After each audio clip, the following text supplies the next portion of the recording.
Welcome back, everyone, to Fengtian. And this time we are gonna strengthen the army.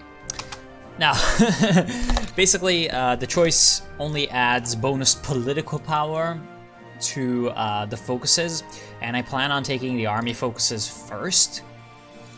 The reason for that is that it unlocks decisions to, for example, request Japanese infantry equipment, request Japanese artillery, request Japanese tanks, and all that kind of shit, which we probably want. And we're gonna need political power to click. Simple. Ease up conscription.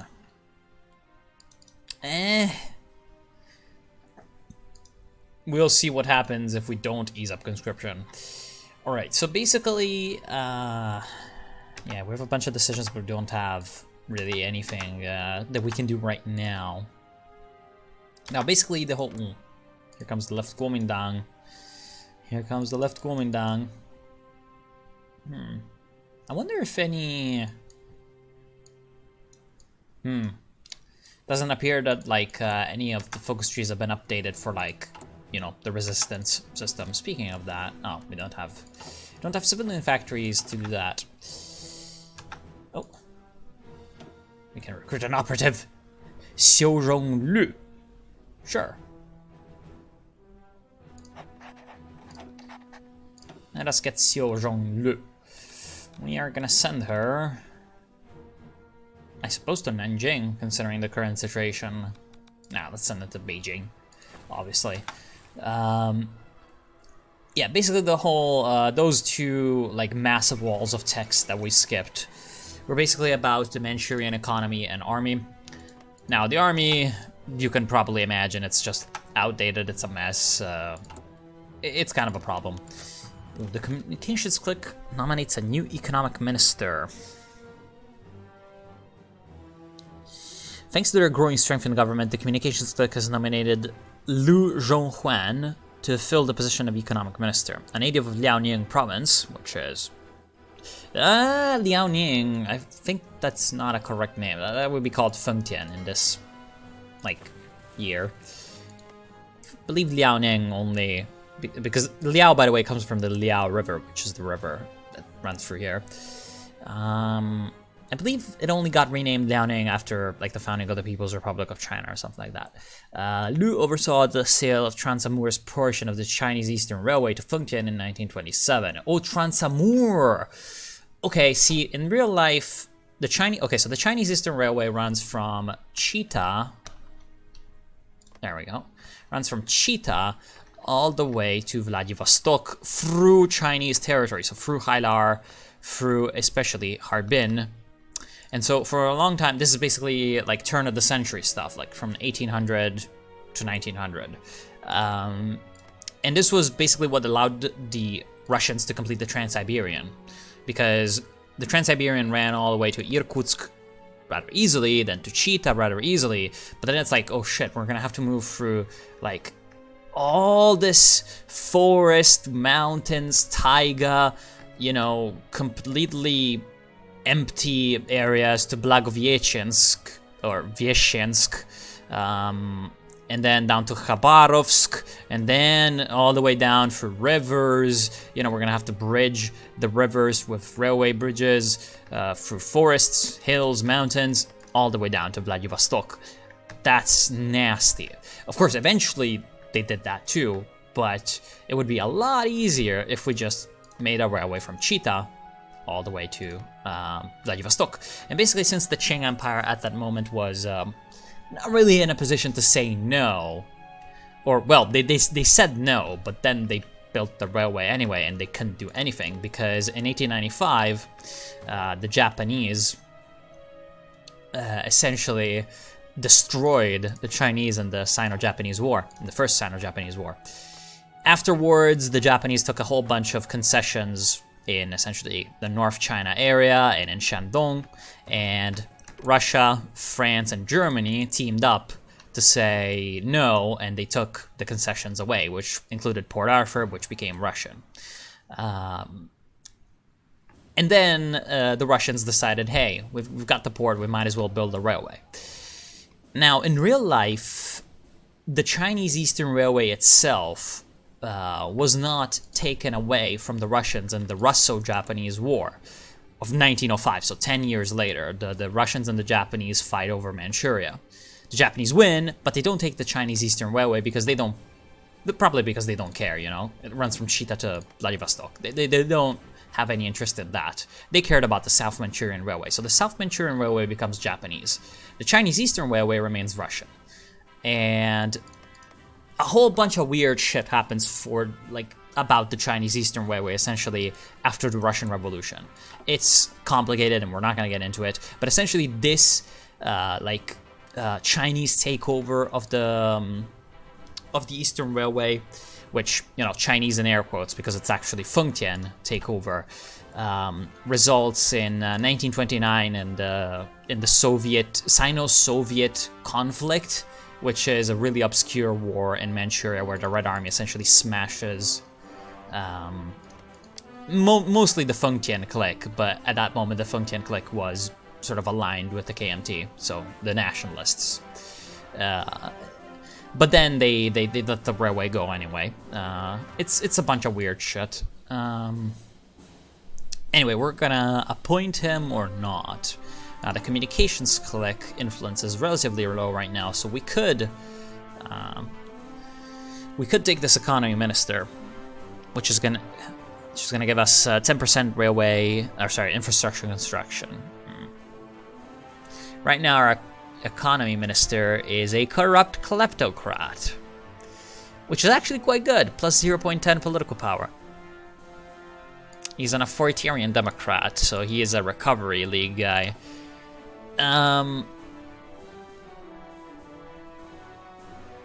hate losing the one stability, but honestly, I need the poly power.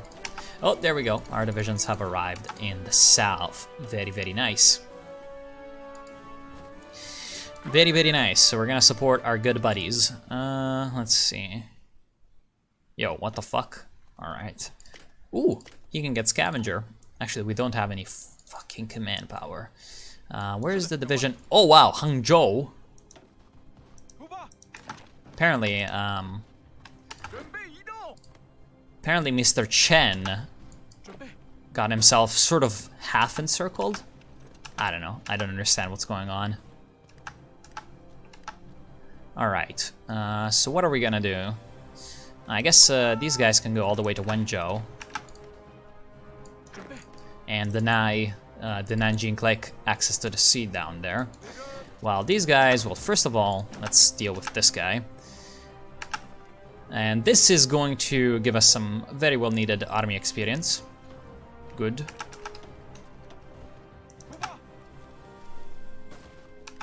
Okay, can these guys actually, no, they cannot move. Ooh, an offer from the Kempei Tai. Okay, the Japanese Army's extrajudicial police force have taken a note of our regionalist problem and come forward with a partial solution. Oh, okay, so we're either gonna, we're gonna allow the Kempei Tai to do shit, but no thank you. Because we're gonna take a lot of pro-Japanese stuff, and we don't want to get Japanned, really. We don't want to get Japanned too hard. The Gang of Free, a loose coalition of fallen generals, governors, bureaucrats, and politicians exiled from the south by the collapse of the Beiyang government, the Recovery League, is widely acknowledged to be susceptible to corruption.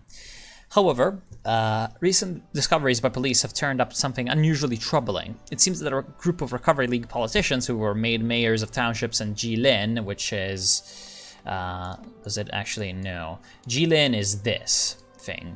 It's one of the free provinces of the free northeastern provinces. There is Fengtian, which is this. There is Heilongjiang, which is this, and Jilin, which is this one. Instead, they had killed and replaced their namesakes, and for a complicated plot and deceit, they had killed and replaced their namesakes. Okay. So basically, the Gang of Free are a bunch of interesting people, but we brought them to justice. All right, we're gonna take Zhugao and Nangtong with this northern division. And when we take Wenzhou, that's gonna sever essentially Nanjing Clique's access to the sea entirely, except for Wuxi. So hopefully we can take Wuxi as well. Is it actually? There's no port in Wuxi, so yeah, we're about to take all of their beloved German ports. So yeah, if we can prop up a loyal, a somewhat loyal subordinate in central China, that would be quite helpful.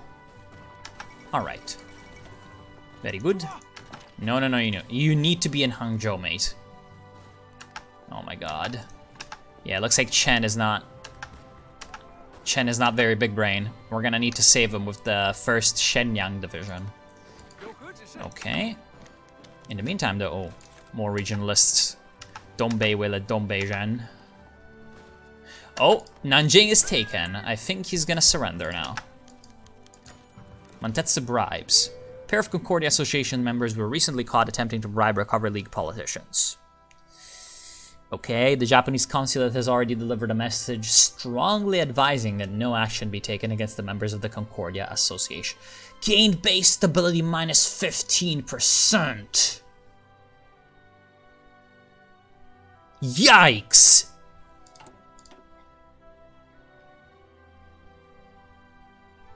That'd be nasty, yo. We want stability. But I suppose instability is better than being a Japanese puppet. And we're gonna need a lot of Japanese stuff from here. So we don't want to get Concordia too hard.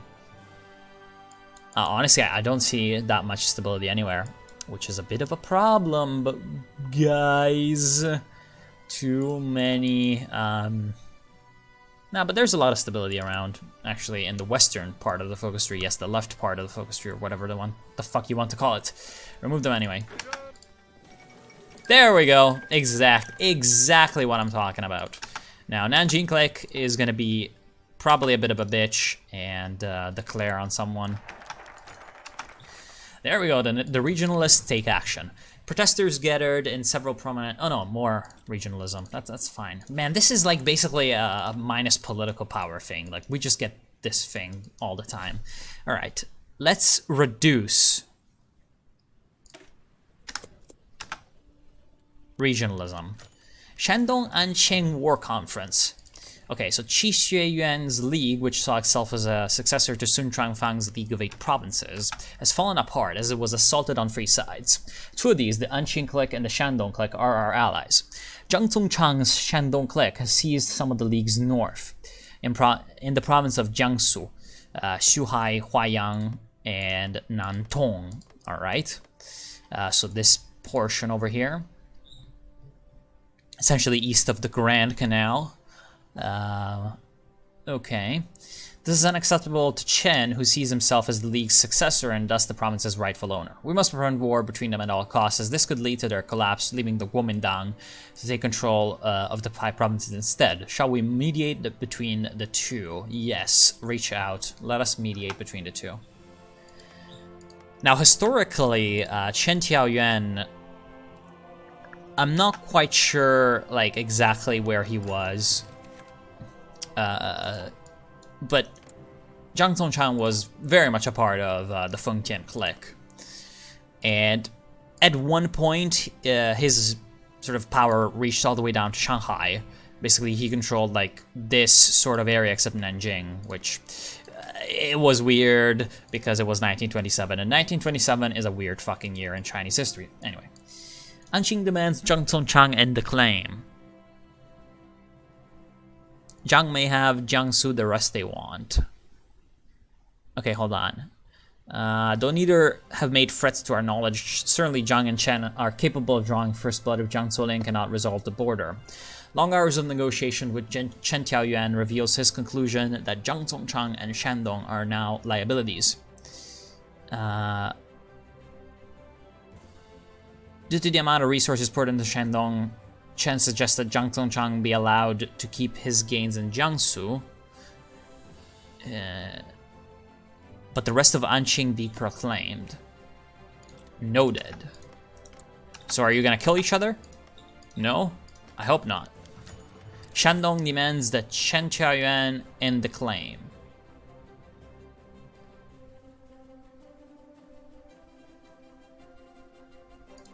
Okay.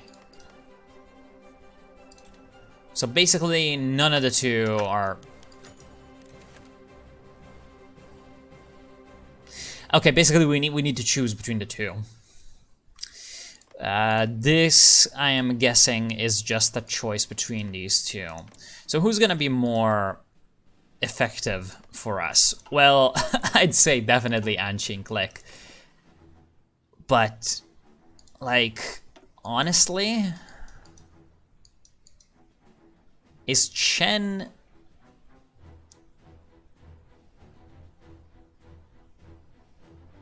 Is Chen gonna be, like, our bitch? That's mostly what I'm worried about. Because I know that Zhang is gonna be our bitch. Or relatively.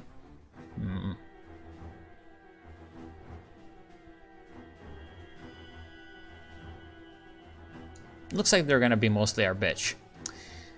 The thing is he gonna be Japan's bitch, or is he gonna be my bitch?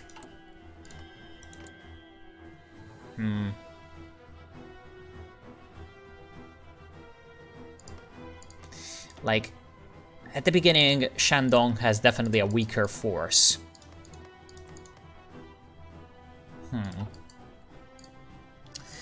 So Shandong keeps Jiangsu. Or Shandong stays in Shandong. If I say Shandong stays in Shandong, Fengtian Clique will definitely invade Shandong Clique. See, again, the question is, which of these two is a more reliable ally? I hope to not make a mistake here. Let's say Shandong stays in Shandong. Although, with the benefit of this river and our support, we might help Zhang Zuolin to win against Anqing. Let's say that he keeps Jiangsu.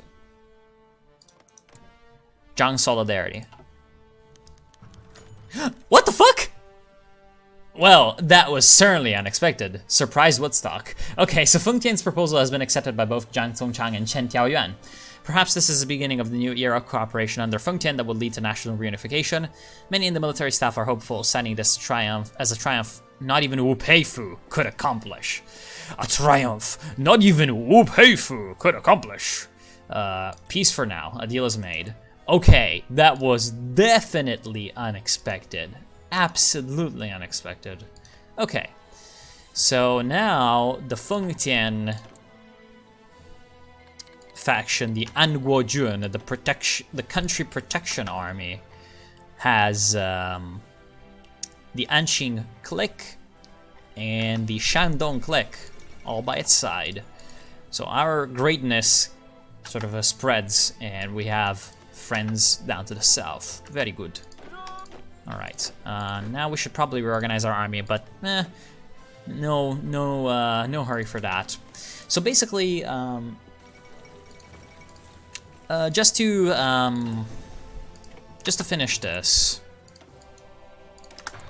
then we're gonna do a whole lot of skipping time until, you know, useful stuff is going on. But basically, that whole economy thing is because I got kind of cut off and I couldn't really explain it. But like, Manchuria at this point is like worth something close to 1/5 of all Chinese industry, and most industry here is actually Japanese controlled in terms of the financial aspect, because the capital is coming from Japan.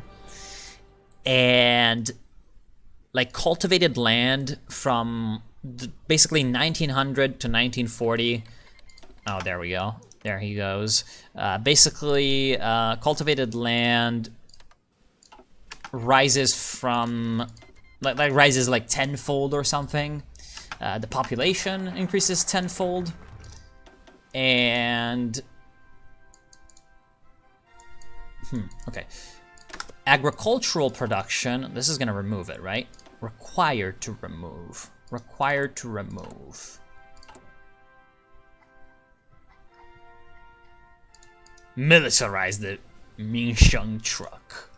Has completed rearm the northeast. Okay, that's pretty good. We get that for free. So do we remove the regionalism by doing that? I think so. Anyway. What was I talking about? Yeah, basically, like, the agricultural production over here becomes something like 20% of China's total agricultural production, and in 1900 it was 2%.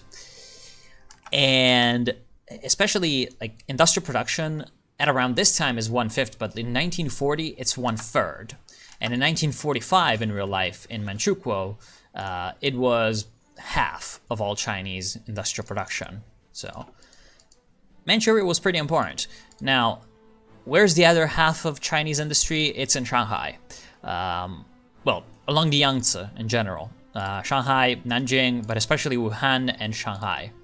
Wuhan, obviously famous today for other reasons, it has historically been a massive industrial center. And later on, a little bit Chongqing. So basically, these two are the only regions in China with industry. Tianjin later becomes, the Beijing-Tianjin area later becomes important. And much, much later in the 70s, sort of Guangzhou, the Greater Bay Area. So that's basically Chinese industry in a nutshell. Anyway, a new economic minister from the Concordia Association, a laissez-faire capitalist. Go away. We like our corrupt kleptocracy. Okay. All right. So yeah, that's basically what that whole economy section. Agent provocateurs.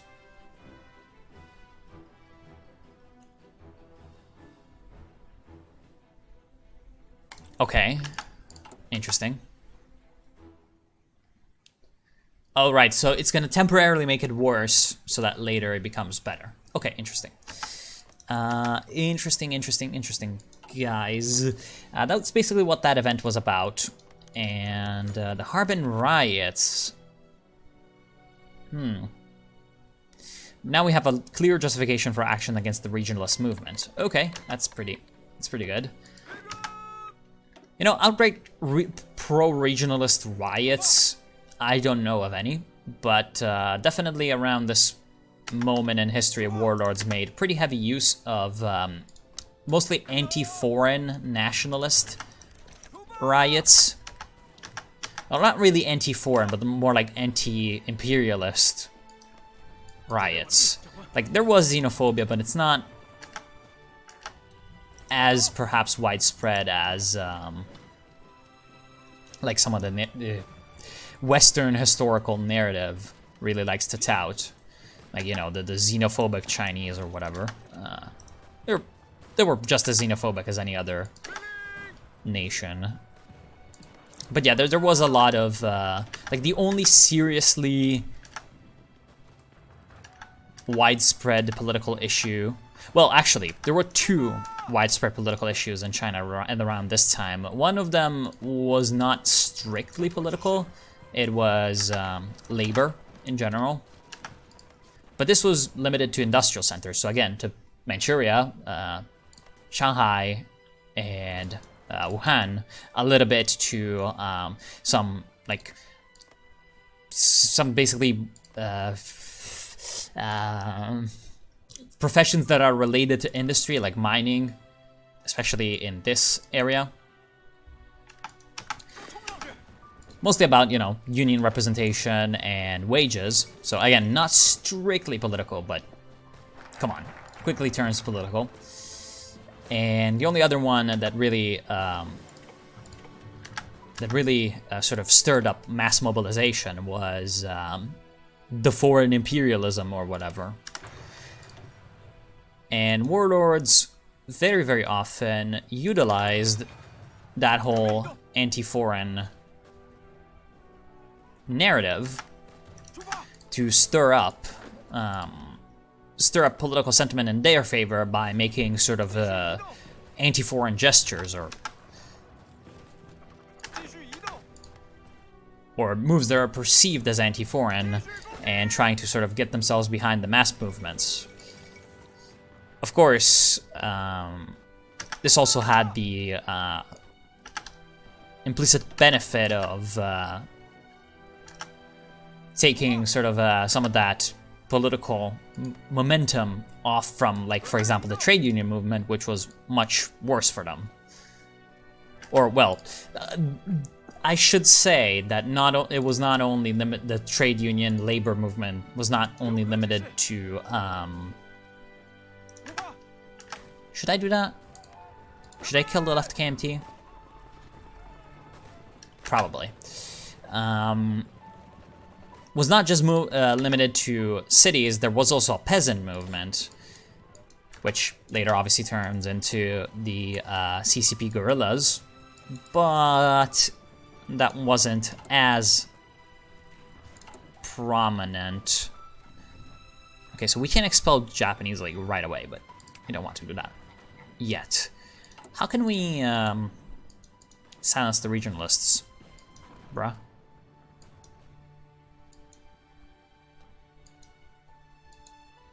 I'm guessing that, yeah, I'm guessing it's gonna happen. Anyway, let's take rearm the northeast.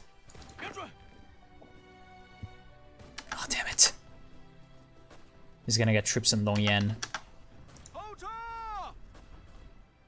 Because White Sun over China, there we go. Here comes Edgar Snow. Well, hopefully we can extinguish this insurgency before it is even a problem. Man, the Baratia Commune division is doing quite good against their own. Oh yeah, right, because we have the fucking terrible army experience situation. New economic, the Zhang Clique, Zhang Zuolin. Most self-respecting Chinese view opium with a great deal of distrust. He also struggles with a serious opium addiction.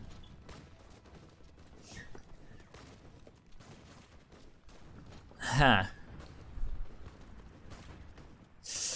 Yeah, again, like, I'm fine with corrupt kleptocracy right now because I need the political power. Huh, ministers cannot be manually... Oh. Very interesting. Alright. See, I just want the extra political power right about now, because it's quite important for us. Alright, let's try to see if we can take the revolutionary base at Longyan. That'd be quite nice. And end the KMT insurgency before Fengtian Clique collapses, because that's something that happens quite often. And looks like we can. Very good. Take the capital. Wait, what? Okay, there goes the left Kuomintang. Bunch of weird shit happened. And is Fengtian Clique gonna push to Hunan?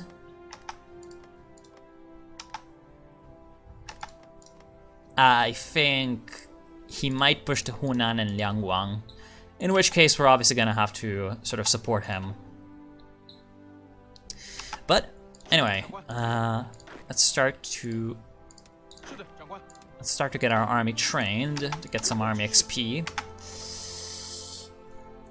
Okay, I think there's nothing much else to either talk about. Oh, there we go. The regionalist movement has been suppressed, so the Dongbei party is defeated. Very good. So now we can open up the propaganda front and do a whole bunch of stuff. Anyway, I'm gonna be playing a whole bunch off screen unless there's something that requires talking about. You mostly... Oh, Kuomintang defeated a new war conference. Okay. So we're gonna do this and then go away. But mostly you have a pretty good picture of what's going on in Manchuria at about this moment. Most of this comes from actual history, but I'd imagine that it's pretty similar in the Kaiserreich timeline, despite the obvious fact that we are not literally a Japanese puppet state. There we go. So the left Kuomintang have been successfully defeated. While this is great news and meant that our allies control the 5 provinces, down here, which gives us an enormous advantage against the Qing Empire, it also introduces problems.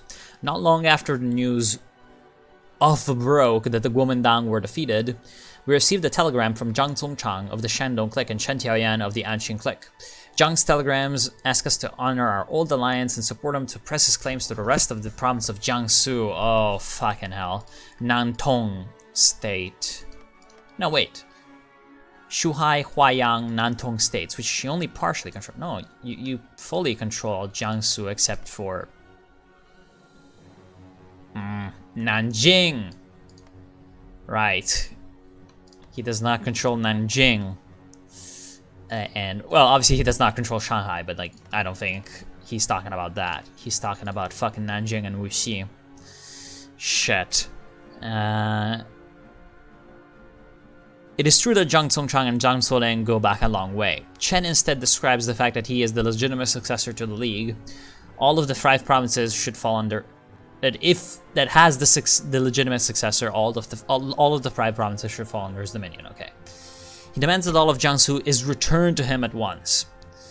If things are to end well, we will have to hold another conference to determine a solution that both Zhang and Chen Qiaoyuan of the Fengtian Clique are satisfied with. Okay, think of a solution. We could force either to back down and let the other have what they want, but this could end very badly. Most likely we'll have to come up with a compromise. Let's try to come up with a compromise. It is clear that Chen will not relent unless he can at least call himself master of Jiangsu in some way. Yeah, this guy likes himself. I mean, to be fair, Zhang Zongchang likes himself, but he does not like himself in as a self sort of righteous kind of way. One possibility is to simply split the western Shuhai region over here, which would go to Zhang, from the eastern Huaiyang region, which is going to go to Chen. It is unlikely that Chen will see this as sufficient, as the province was ruled from Shuzhou, which is also where the province's most important railroads meet. Another possibility is to separate economic from political control. In this scenario, one would officially run Jiangsu's government, which would of course have to be led by at least a somewhat independent governor.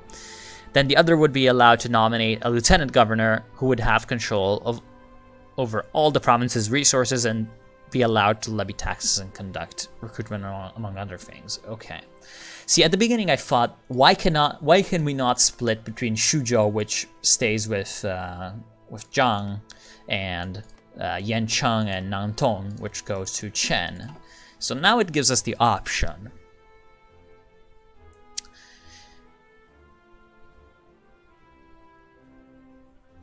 But we should say that Chen gets Jiangsu and exploitation rights go to Zhang. Reason being that Chen cares about the whole political... Chen is the guy that really wants to, have a map painted his color, you know, with, all of China painted his color or whatever. Well, Zhang probably doesn't mind the money. Although, wait... Oh no, A Story of a Bastard. Okay, so he won.